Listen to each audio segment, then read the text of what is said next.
People. सो आज हम लोग फिर से जानने वाले हैं about Sundarkand. So why should I read Sundarkand every time? इसमें जितना भी रामचरितमानस हो, रामायण हो, राम जी का जो जीवन है उसमें उनको जो सबसे सेटिस्फैक्शन हुआ था, हैप्पीनेस मिला था, वो जब लंका से हनुमान जी ने माता सीता का मतलब खबर उन तक पहुंचाया था, उसमें हुआ था। और हनुमान जी के जितने वीरता भरे काम हैं उन्होंने मतलब इस टाइम पे किए थे।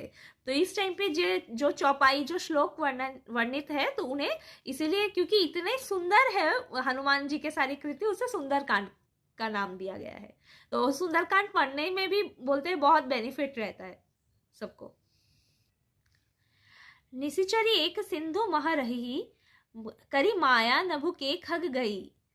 जीव जंतु जे गगन उड़ाही, जल बिलो की तिन्ह के पर छाही। मतलब इसका मतलब क्या है कि जब सिंधु पार कर रहे हैं हनुमान जी, तो वहां पे मतलब एक राक्षसी है जो परछाई देख के पकड़ लेती है, आगे नहीं बढ़ने देती। तो हनुमान जी को उसने पकड़ लिया उनका परछाई देख के।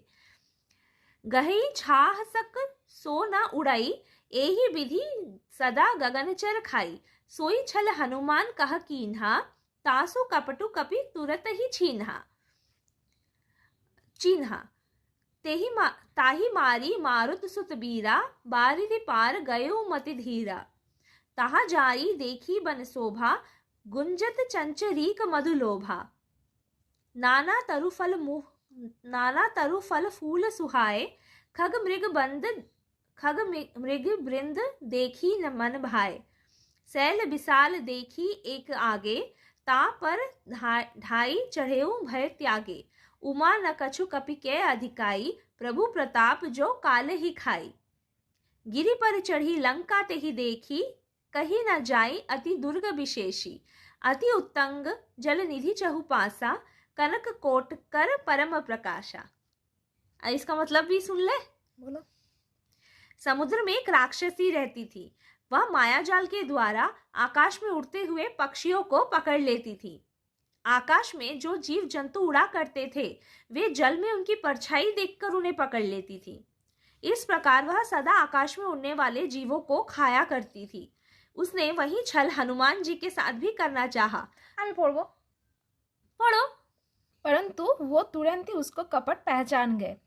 धीर बुद्धि हनुमान जी उसको मारकर समुद्र के पार गए। वहां जाकर उन्होंने वन की शोभा देखी कि मधु के लोभ से भवरे गुंजार कर रहे हैं। अनेक प्रकार के वृक्ष फूल से शोभायमान है। पक्षी और पशुओं के समूहों को देखकर मन में बहुत ही प्रसन्न हुए। सामने एक विशाल पर्वत देखकर हनुमान जी निर्भय होकर उस पर दौड़कर जो चढ़े। शिव जी पार्वती किससे कहते हैं, हे उमा, इसमें बानर हनुमान की कुछ बड़ाई नहीं है, ये प्रभु का प्रताप है। पर्वत पर चढ़कर हनुमान जी ने लंका देखी। बहुत ही बड़ा किला है, कुछ कहा नहीं जाता। वो अत्यंत ऊंचा है, उसके चारों ओर समुद्र है। सोने के परकोटे का परम प्रकाश चारों ओर फैल रहा है। Sorry for my Hindi. So इसका मीनिंग ये था, राम लक्ष्मण जानकी जय बोलो हनुमान की। जय हनुमान, जय हनुमान, जय हनुमान। जय सिया राम, जय सिया राम, जय Siya Ram. Bye, good night.